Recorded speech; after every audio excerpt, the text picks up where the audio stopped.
Muy bien, hermanos, un feliz sábado para todos nuevamente. ¿Cuántos estamos contentos?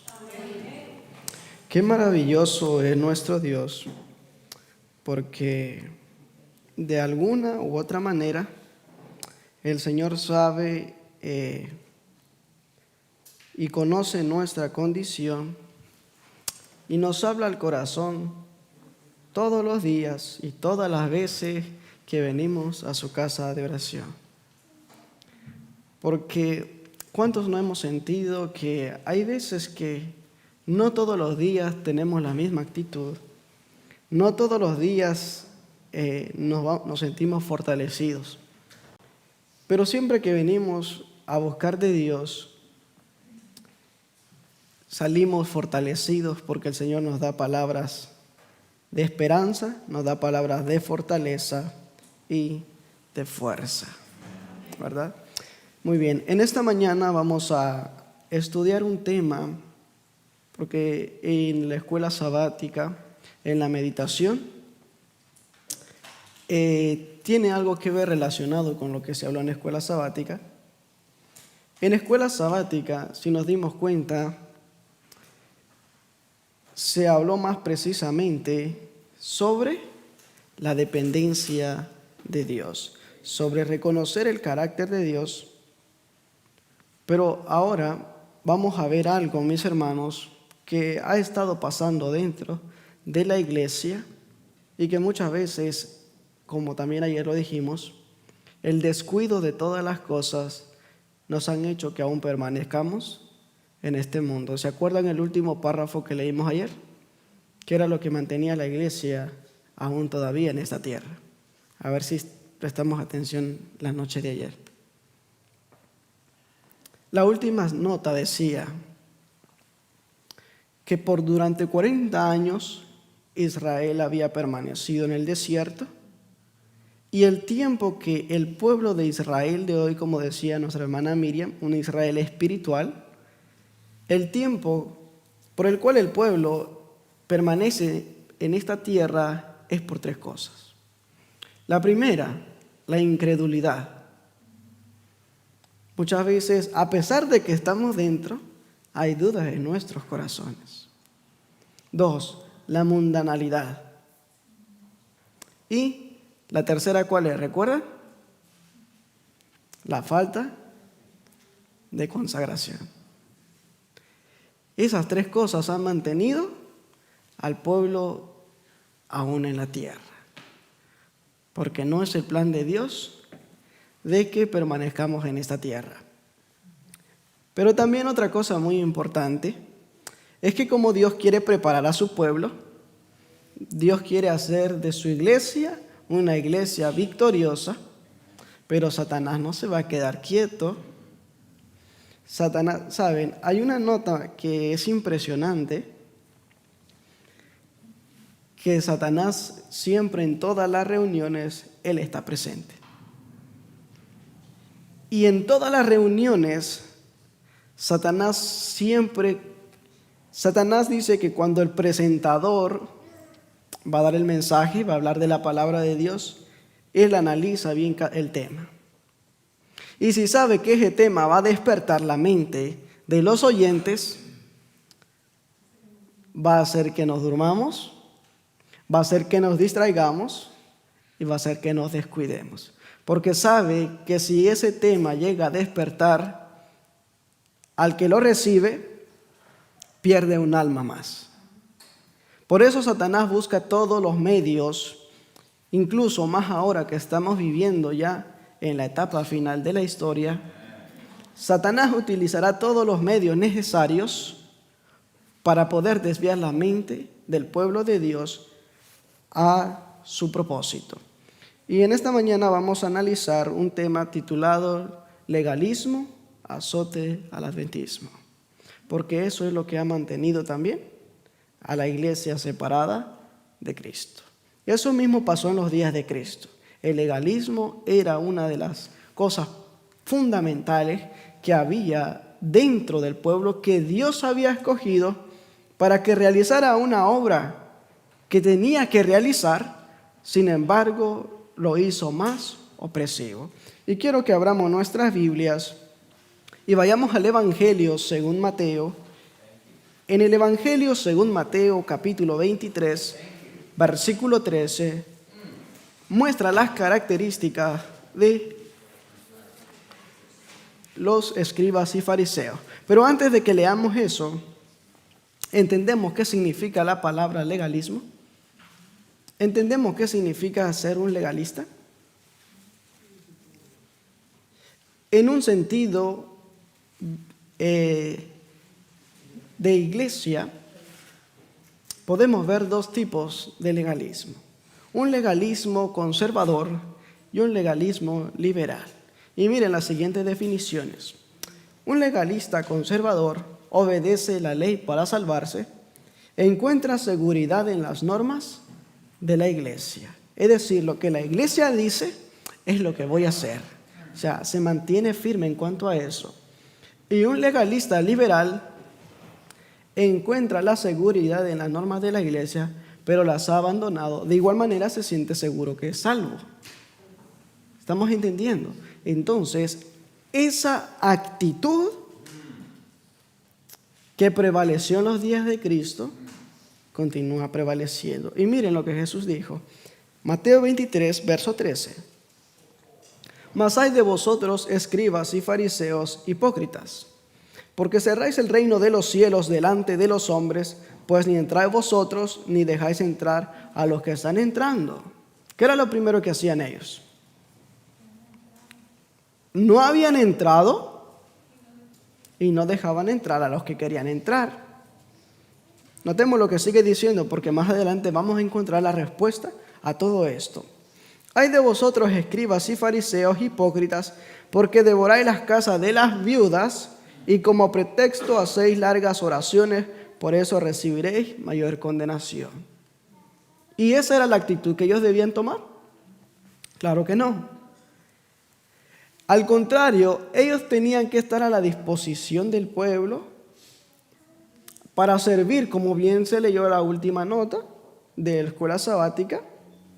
Ellos tenían que estar prestos para servir. Pero noten lo que sigue diciendo. Ay de vosotros, escribas y fariseos, hipócritas, porque recorréis mar y tierra para ser un proselito, y una vez hecho, la hacéis 2 veces, más hijos del infierno que vosotros. Versículo 16. Ay de vosotros, guías ciegos, que decís, si alguno jura por el templo, no es nada. Pero si alguno jura por el oro del templo, ¿qué cosa es? Deudor. Noten muy bien que ellos tenían ambiciones en cuanto a las cosas materiales. Sigue diciendo, insensatos y ciegos, porque ¿cuál es mayor, el oro o el templo que santifica? El oro. ¿Cuál era más valioso? Porque ahí se manifestaba la presencia de Dios. Ok, continuamos leyendo. Necios y ciegos. Porque ¿cuál es mayor, la ofrenda o el altar que santifica la ofrenda? Pues el que jura por el altar, jura por él y por todo lo que está sobre él. Y el que jura por el templo, jura por él y por el que lo habita.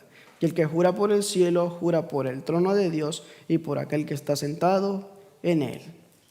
Y verso 23, y aquí está la respuesta a todo lo que había sucedido. Ay de vosotros, escribas y fariseos, hipócritas, porque diezmáis la menta y el eneldo y el comino, y dejáis lo más importante de la ley, la justicia, la misericordia y la fe. Eso era lo que faltaba más dentro del pueblo que Dios había escogido. ¿En qué se basaban más ellos? En la ceremonia, en los rituales. Porque si se dan cuenta, ¿acaso tendrían misericordia de la viuda? ¿De las viudas? No. Si las despojaban de lo que tenían. Y por pretexto hacían largas oraciones para que fueran bien pagados. ¿Eran justos? No. ¿Tenían fe? No. Tampoco. Miren lo que sigue diciendo. Esto era necesario hacer sin dejar de hacer lo otro, porque todos los rituales, las ceremonias, los sacrificios que se realizaban, ¿qué objetivo tenían dentro del pueblo? Enseñar que todos esos rituales tenían que acercarlos a Cristo, al que vendría a rescatarlos. Sin embargo, ellos se quedaron más viviendo en las tradiciones, que se olvidaron del verdadero propósito de lo que ellos realizaban. Miren lo que sigue diciendo. Hay de vosotros, escribas y fariseos, hipócritas, porque limpiáis lo de afuera del vaso y del plato, pero por dentro estáis llenos de robo y de injusticia. Fariseo ciego, limpia primero lo de adentro del vaso y del plato, para que también lo de afuera sea limpio. Porque ¿cómo se manifestaban ellos? De buen parecer, los más justos, los más dignos, los primeros en todo, los más superiores. Sin embargo, por dentro, ¿cómo estaban? Miren lo que sigue diciendo, verso 29. Hay de vosotros, escribas y fariseos, hipócritas, porque edificáis los sepulcros de los profetas y adornáis los monumentos de los justos. Y decís, si hubiésemos vivido en los días de nuestros padres, no hubiéramos sido sus cómplices en la sangre de los profetas. ¿Pero qué hicieron con Cristo? Y más que un profeta, el Hijo de Dios. Y todavía se lavaban las manos diciendo, si nosotros hubiésemos estado en los días de nuestros padres, no hubiéramos hecho eso. ¿Pero qué fue lo que hicieron? Mucho ojo con esto, mis hermanos. Que así como ellos, nos puede pasar a nosotros. Porque ¿qué podemos decir? Porque muchas veces, yo he escuchado a predicadores que muchas veces dicen lo siguiente. Es que el Israel de Dios fue muy desobediente y no obedeció las palabras de Dios. Pero ¿qué estamos haciendo nosotros?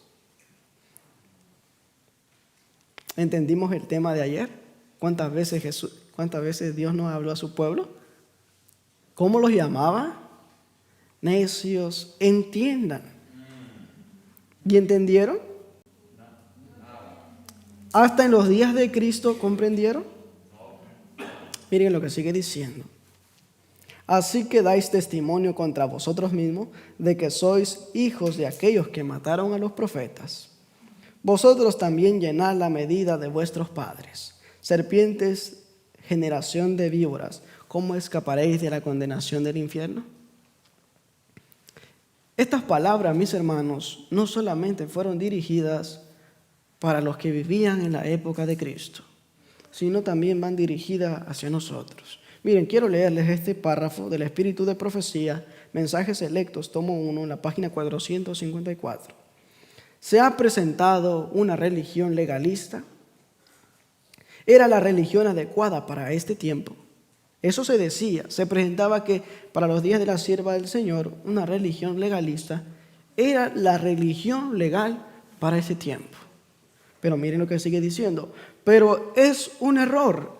El reproche de Cristo para los fariseos es aplicable a los que han perdido su primer amor en su corazón.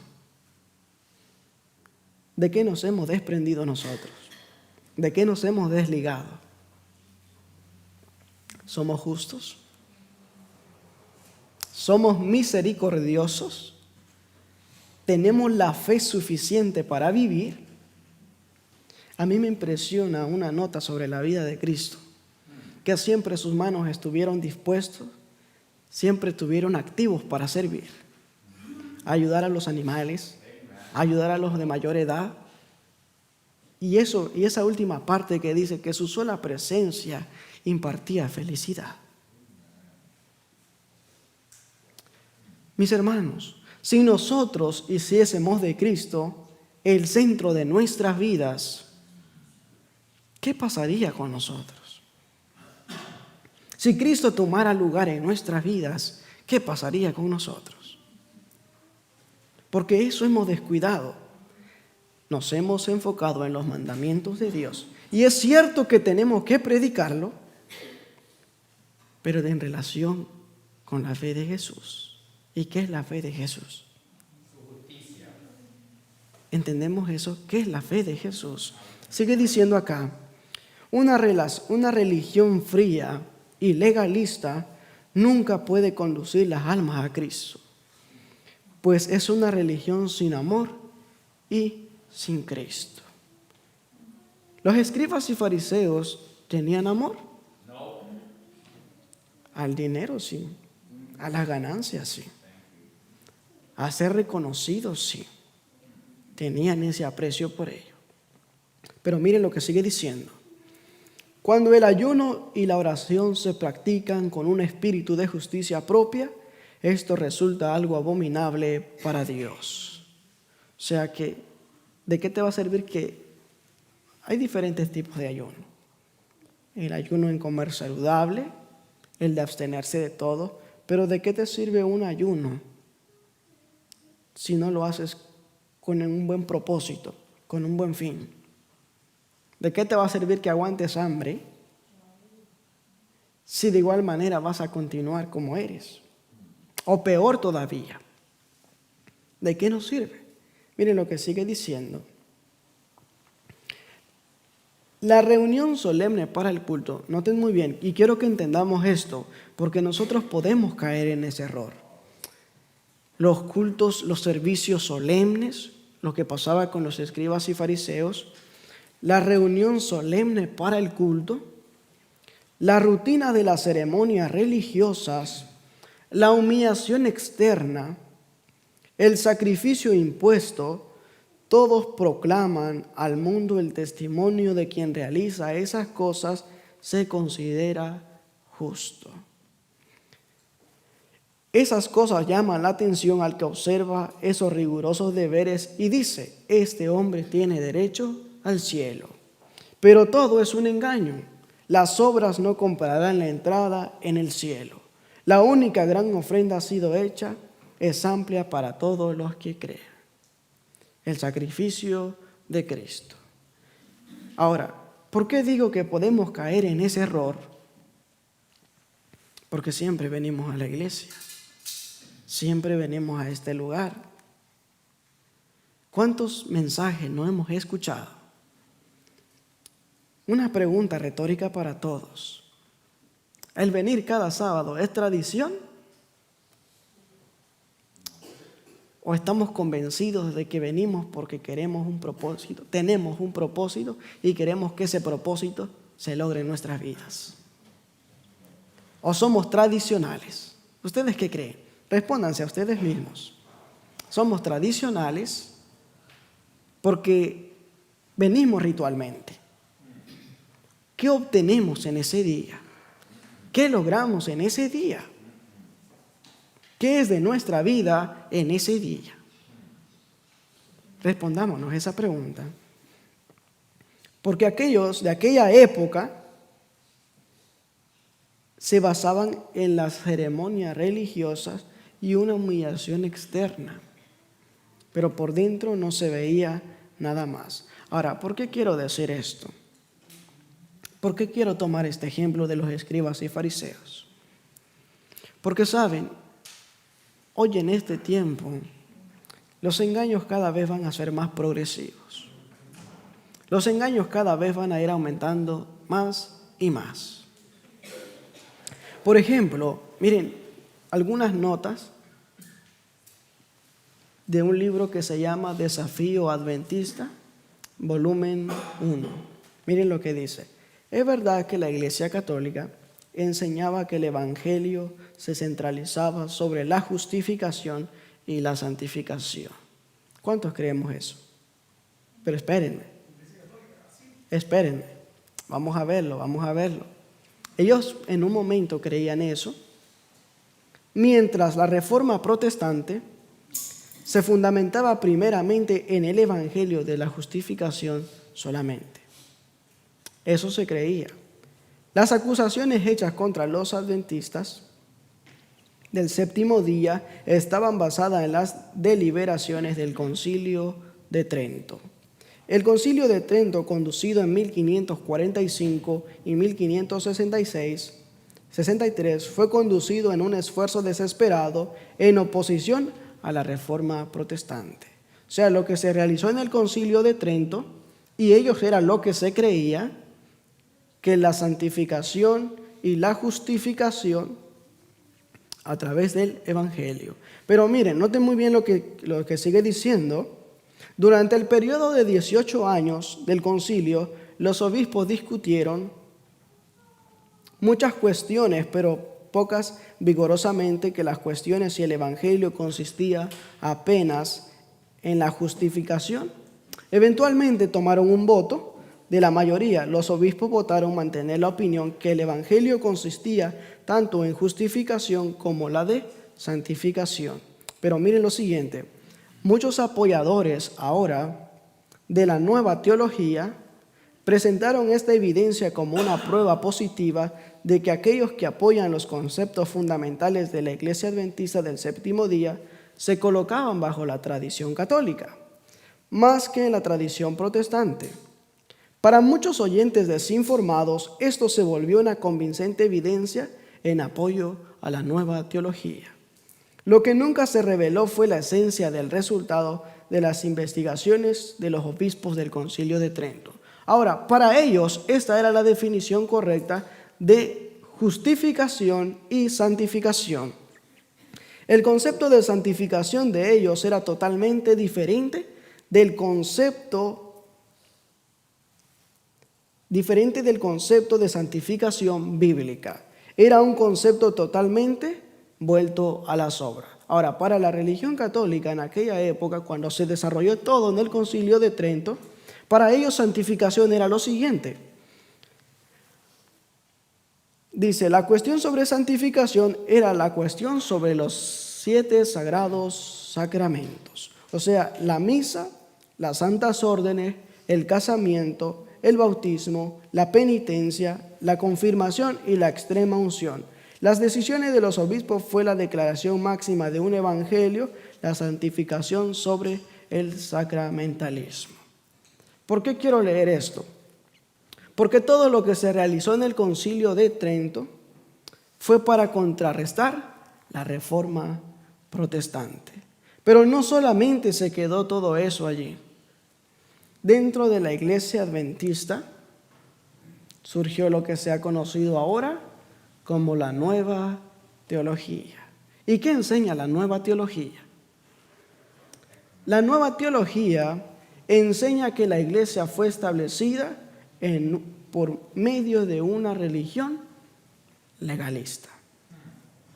Y muchos han optado en creer eso, pero vamos a ver lo que la Biblia y el espíritu de profecía nos declaran de acuerdo a ello. En el libro Hechos de los Apóstoles, en la página 13, párrafo 2 dice: los sacerdotes y gobernantes se estancaron en una rutina de ceremonias. Estaban satisfechos con una religión legal. Con todo respeto, ¿qué pasa con las otras religiones protestantes? ¿Qué sucede con ellas? ¿Se sienten satisfechos? ¿Se sienten tranquilos por la situación en la cual están? Estaban satisfechos con una religión legal. Era imposible para ellos dar a otros las verdades vivientes del cielo. ¿Era imposible? Consideraban cabalmente suficiente su propia justicia y no deseaban que un nuevo elemento se introdujera en su religión. Se sentían cabalmente satisfechos por todo lo que hacían. Y cuando Cristo venía presentando el Evangelio, ¿le dieron cabida? ¿Apreciaron las palabras de Cristo? De ninguna manera. Porque ellos en su suficiencia propia, en su justicia, en lo que hoy también la nueva teología ha presentado dentro del adventismo, está surgiendo. Pero miren lo que sigue diciendo acá. no aceptaban la buena voluntad de Dios para con los hombres como algo independiente de ellos mismos, sino que la relacionaban con sus propios méritos debido a sus buenas obras. La fe que obra por el amor y purifica el alma no podía unirse con la religión de los fariseos, hecha de ceremonias y de mandamiento de hombres. Pregunta retórica: ¿qué religión vivimos nosotros? ¿Qué cristianismo vivimos nosotros? ¿Un cristianismo legalista o un cristianismo que adopta la fe que obra por amor? ¿Cuál tomamos nosotros? ¿En cuál nos quedamos? Porque miren, a principio la Iglesia Católica, bien astuta, con todo respeto, dijo que el Evangelio consistía en justificación y santificación. Pero al final el resultado fue santificación por las obras. Y ya lo leí cuáles eran las obras, que era lo que tenían que hacer. ¿Por qué somos justificados y santificados nosotros? ¿Se han hecho esa pregunta? ¿Nos hemos respondido esa pregunta? Sigue diciendo acá, el libro de Job, vayamos al libro de Job, para ver algo muy importante, porque todo esto tiende a ver en cuanto a la condición del hombre. Esto solamente es una pequeña introducción de algunos temas que voy a estar presentando las veces que me toque, sobre el engaño de la nueva teología dentro del adventismo.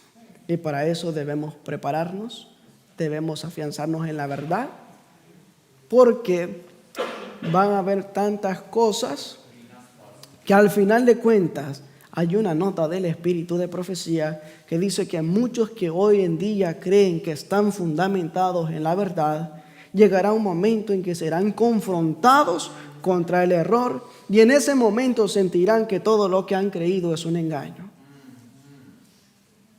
¿Estamos entendiendo eso? ¿Cuántos hemos conversado con personas que nos han hablado de lo que creen? ¿Cuántas veces ha dudado usted del mensaje que usted cree? ¿Cuántas veces se ha sentido seguro? El libro de Job, capítulo 14, versículo 4, dice: ¿quién hará limpio a lo inmundo? Job, capítulo 14, verso 4. ¿Quién hará limpio a lo inmundo? Nadie. ¿El hombre por sí solo puede hacerse limpio? No. ¿El hombre por sí solo puede cumplir los propios requisitos para salvarse? No. ¿Verdad que no? Y el mismo Job dice: ¿quién hará limpio lo inmundo? Nadie.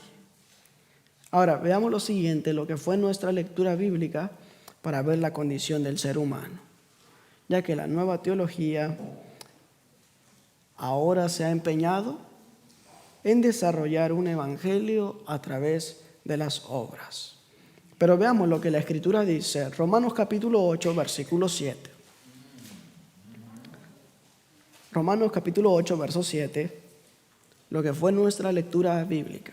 Miren lo que dice: por cuanto los designios de la carne son enemistad contra Dios, porque no se sujetan a la ley de Dios, ni tampoco puede. ¿La carne puede sujetarse a Dios? ¿Puede obedecer por sí sola? Hay algo que debemos de notar.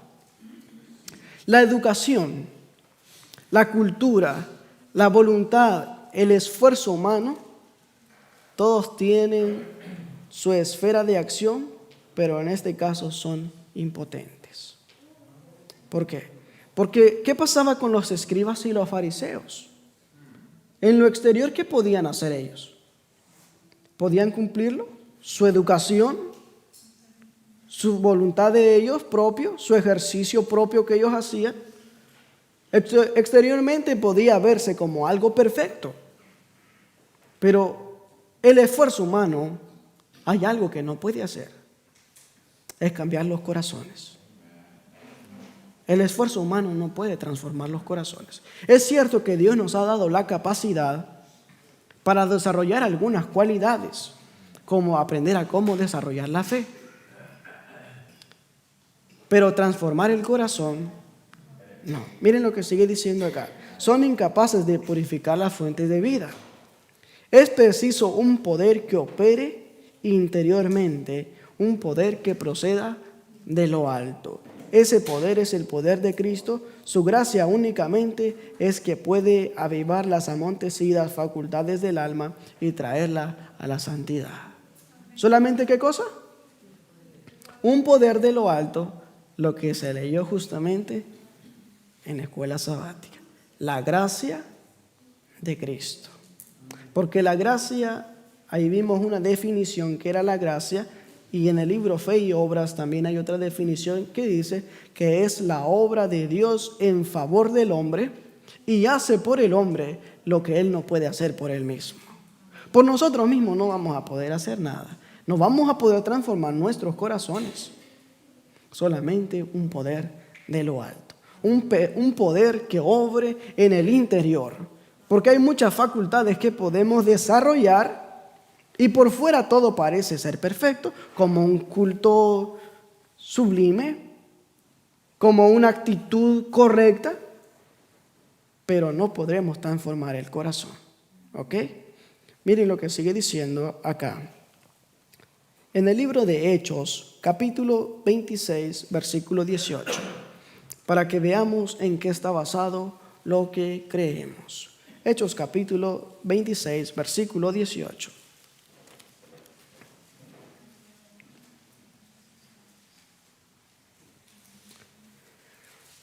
Miren lo que dice.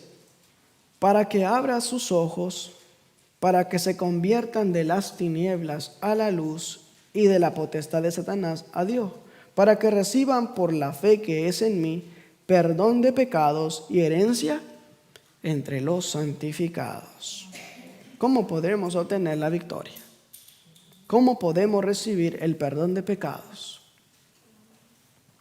Cuando creemos en Cristo. Pero no solamente eso, más adelante vamos a ver otra cosa también. También notemos lo que el apóstol Pablo dice en el libro de Efesios, en su capítulo 2, versículos 8 y 9. Efesios capítulo 2, versículos 8 y 9.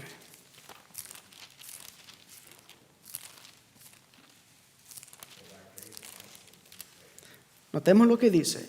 Porque por gracia sois salvos. ¿Por medio de qué cosa? Por medio de la fe, y esto no es de vosotros, pues es don. ¿De quién? De Dios. De Dios. Versículo 9. No por obras, para que nadie se gloríe. Entonces, nosotros creemos que podemos alcanzar la plenitud de santificación solo a través de qué? No, de las obras no. A través de la gracia de Cristo. Porque por las obras nadie es justificado. Más adelante vamos a ir viendo otras cosas importantes.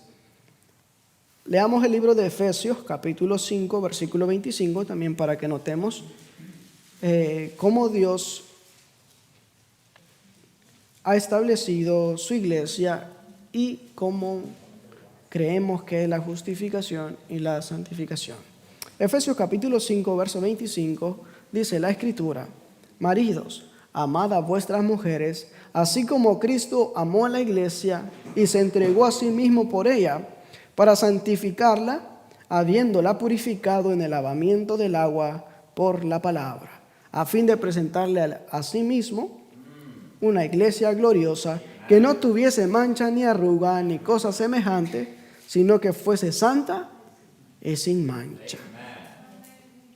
Solamente también a través del sacrificio de Cristo queda validado justificación y santificación. Más adelante vamos a ir viendo también, leamos también lo que dice el apóstol Pablo en el libro de Hebreos, capítulo 13, versículo 12.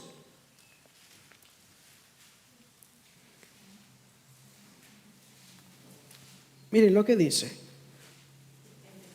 Hebreos capítulo 13, verso 12.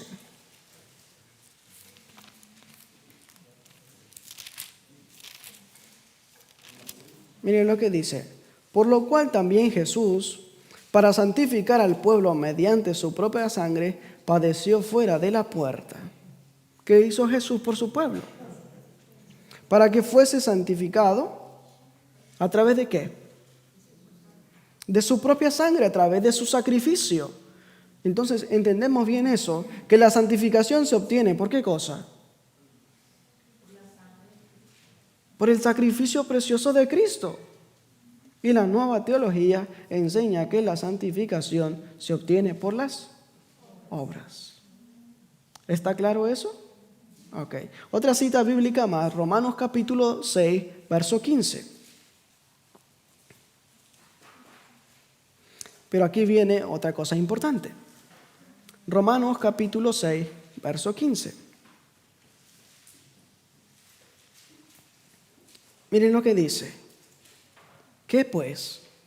¿Pecaremos porque no estamos bajo la ley, sino bajo la gracia? En ninguna manera. Y hay una cita muy impresionante también en el libro El deseado de todas las gentes, en la página 143, que dice: el que está tratando de alcanzar el cielo por sus propias obras, está observando la ley. Por sus propias obras, observando la ley, está intentando algo imposible. O sea que por nuestras propias fuerzas, por nuestra propia voluntad, nada vamos a poder, sino solamente de la dependencia del poder de lo alto. Ese es el único poder que puede transformarnos.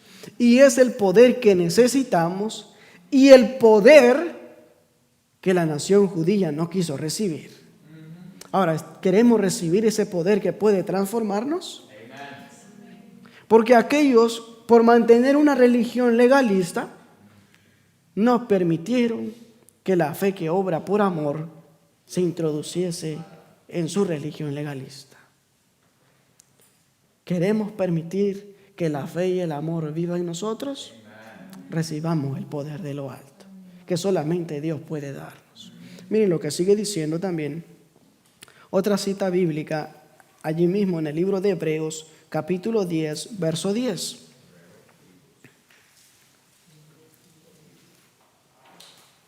Hebreos, capítulo 10, verso 10.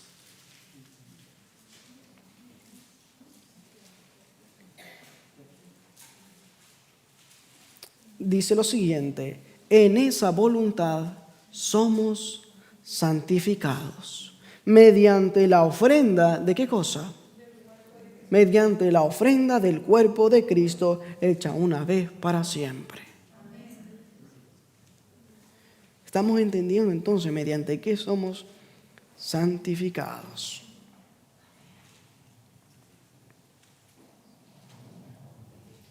Entonces ya quedó claro que la nueva teología presenta la santificación que se obtiene solamente por las obras. Y está lo siguiente, resumiendo, podría decirse que existen aquellos que creen que el Evangelio sea justificación por la fe y santificación por las obras. Esto es lo que cree la nueva teología. Y por último, existen aquellos que creen en el Evangelio, en el testimonio de la Biblia, que el Evangelio sea justificación y santificación por la fe. Incluso también la sierva del Señor, en el libro Testimonios para Ministros, página 94, párrafo 1, dice lo siguiente: este es el testimonio que debe circular por toda longitud y la anchura del mundo. Presenta la ley y el Evangelio. ¿Qué cosa debemos presentar? La ley y el Evangelio. Y luego sigue diciendo, vinculando ambas cosas es un conjunto perfecto. Y cita Romanos capítulo 5 y cita Primera de Juan 3:9. Hasta el fin del capítulo. Luego sigue diciendo, estos preciosos pasajes ejercerán una profunda influencia sobre todo corazón que se abra para recibirlos.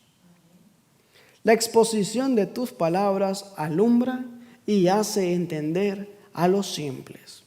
Los de corazón contrito, mas a todos los que le recibieron, a los que creen en su nombre, les dio potestad de ser hechos hijos de Dios.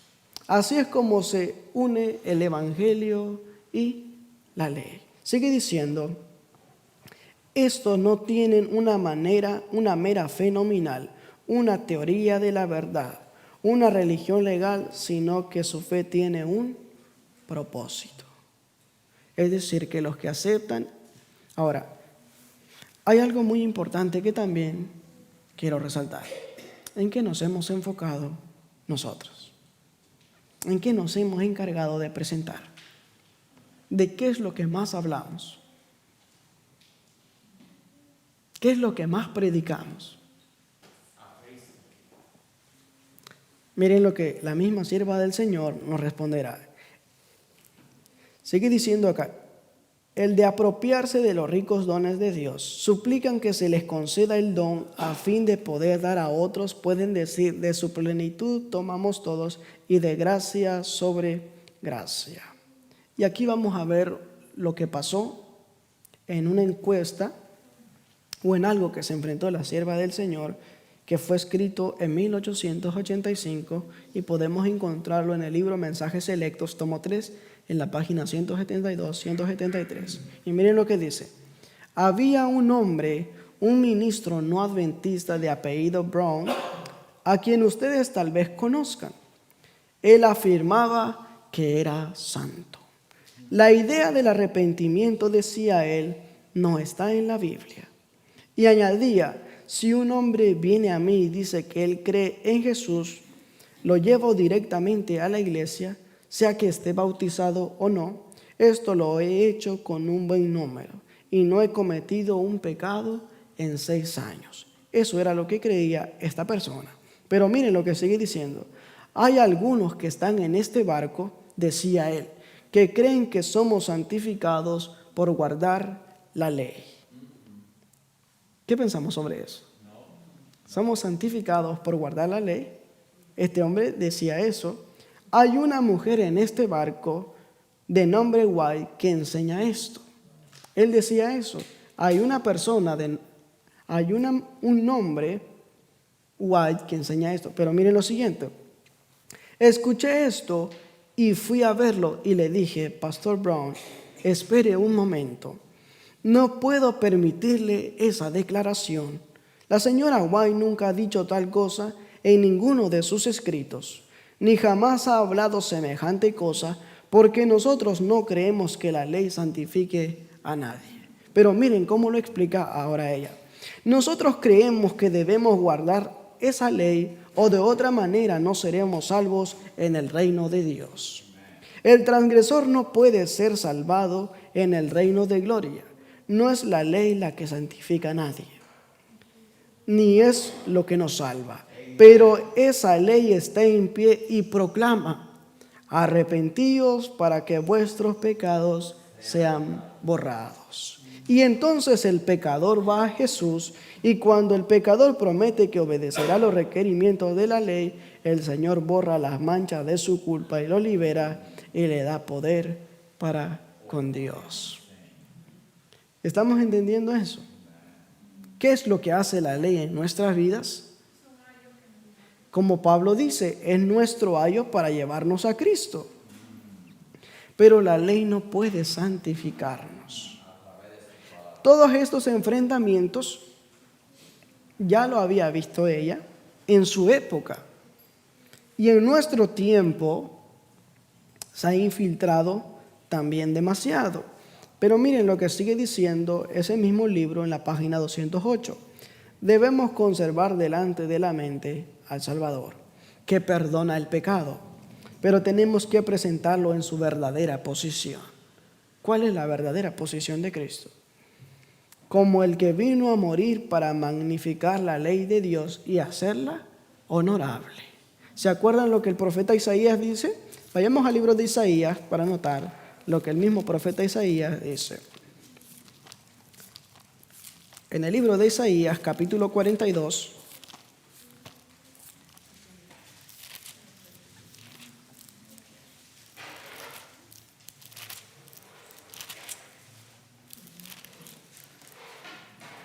capítulo 42, versículo 21. Notemos lo que dice el libro de Isaías. Jehová se complació por amor de su justicia en hacer ¿qué cosa? En magnificar la ley y en engrandecerla. O sea, ese fue el objetivo. Incluso cuando Jesús vino, Él dijo, yo no vine a abrogar la ley, sino a cumplirla. O sea, en su misma vida, Él cumplió los requisitos de la ley.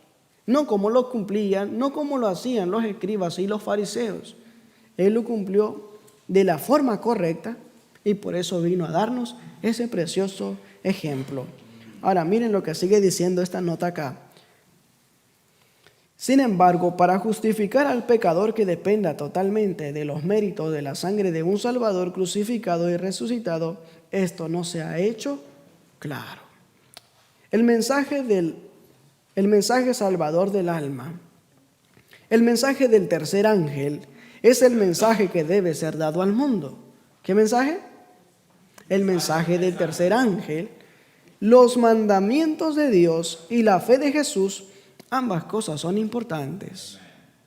Los mandamientos de Dios y la fe de Jesús. Sigue diciendo acá. Inmensamente importantes. Deben darse con igual fuerza y poder. Nos hemos detenido mayormente sobre la primera parte del mensaje. ¿Y cuál es la primera parte de ese mensaje? Nos hemos detenido solamente en la primera parte del mensaje. Los mandamientos de Dios y la fe de Jesús. ¿En cuál mensaje nos hemos detenido entonces? En los mandamientos. Ahora miren lo que sigue diciendo acá. Nos hemos detenido mayormente sobre la primera parte del mensaje. Y la segunda parte se ha presentado en forma casual. No se comprende la fe de Jesús. Debemos hablar acerca de ella. Debemos vivirla y debemos orar acerca de ella.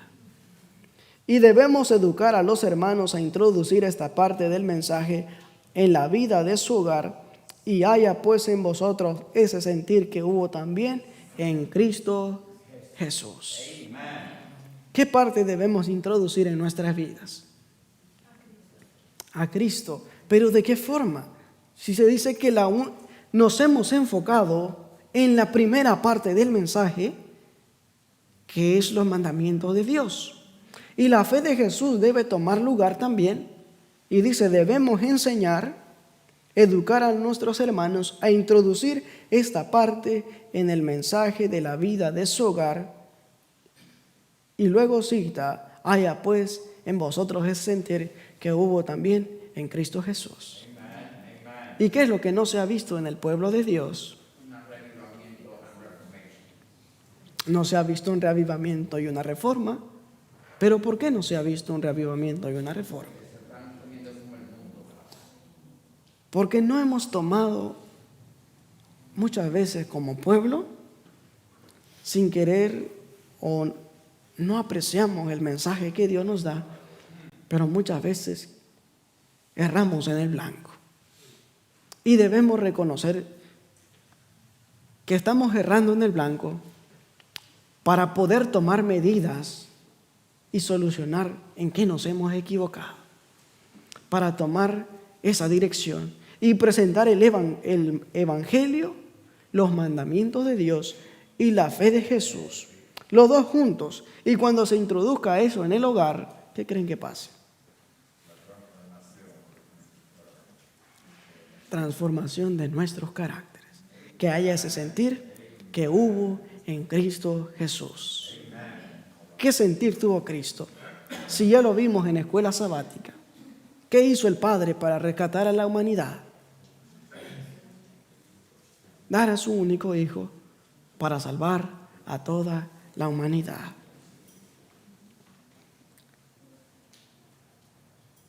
Con esto voy a finalizar. Como les digo, esta es la introducción de lo que continuaremos estudiando. Recordemos que la primera parte en la cual la nueva teología se ha tratado de que la iglesia se haga una iglesia legalista, es decir, que la salvación, que la santificación se obtiene por las obras, la fuerza. Y más adelante también vamos a ver quiénes son los que propagan la nueva teología, quiénes son los que se han enfocado en eso y cómo en la iglesia adventista ha destruido la formalidad dentro de la iglesia. ¿Y cómo vamos a darnos cuenta? ¿Cuál es la doctrina que creemos nosotros? ¿Cuál es la doctrina que usted cree? ¿Qué cree sobre la fe? ¿Qué cree sobre el santuario? Incluso, ¿qué cree sobre el santuario? ¿Qué cree sobre, aunque son temas que a veces son complicados, qué cree sobre la naturaleza del pecado? ¿Qué cree sobre la naturaleza del hombre? ¿Qué cree sobre la naturaleza de Cristo? Y muchos otros mensajes. Que eso han corrompido la fe de todos aquellos creyentes desinformados. Informémonos a través de la Biblia, a través de la petición de la sabiduría de lo alto. Y vamos a concluir con esto. Primera de Corintios, capítulo 2, verso 2. Verso 1 y 2. Miren lo que dice la Escritura.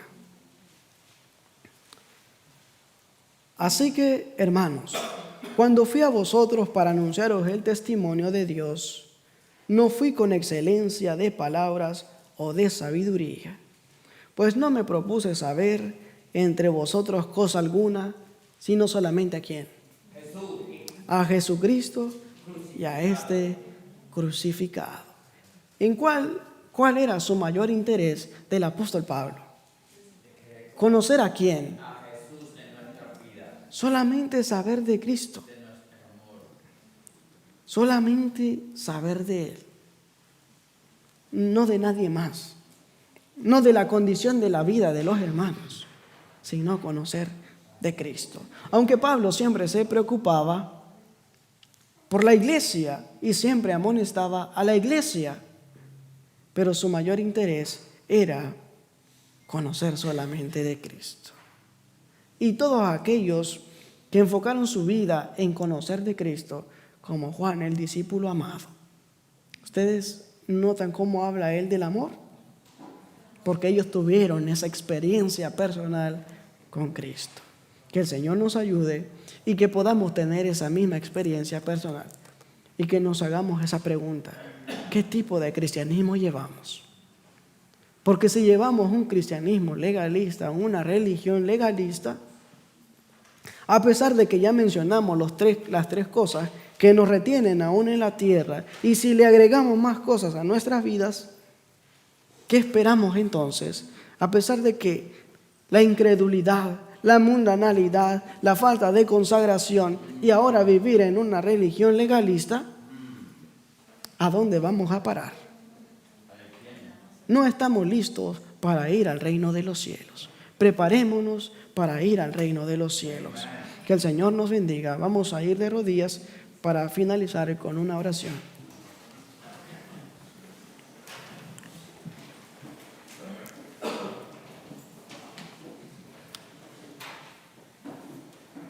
Padre Celestial, en esta mañana te damos gracias por estas palabras de vida eterna, porque son palabras tuyas, no son palabras de nosotros.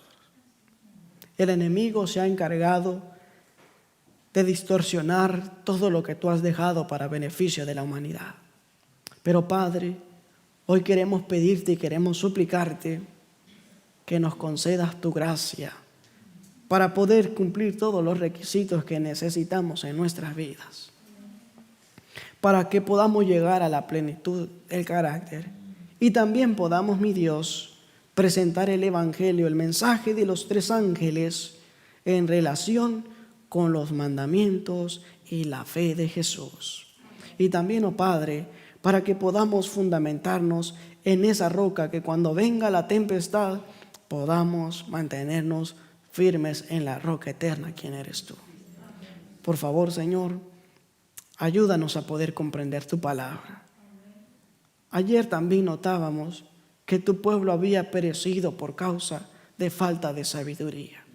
Hoy te clamamos, mi Dios, que nuestros entendimientos sean abiertos, nuestros ojos sean abiertos, nuestro corazón esté dispuesto a recibirte y nuestros oídos para oírte. Ayúdanos, que necesitamos de tu ayuda. Hemos notado que por nuestras propias fuerzas, por nuestra voluntad, Hay méritos que nos diste en cuanto a progresar en la vida espiritual, pero sin tu ayuda, para nosotros nada es posible. Por eso te pedimos, mi Dios, que solamente puede ser posible con tu ayuda, con ese poder de lo alto.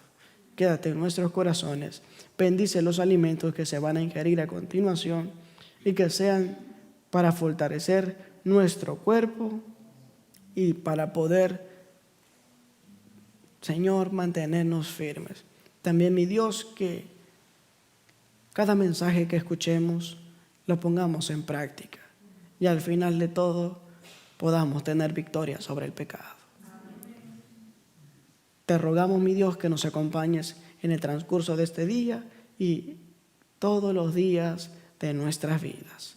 En el nombre de Jesús te lo pedimos todo. Amén. Amén.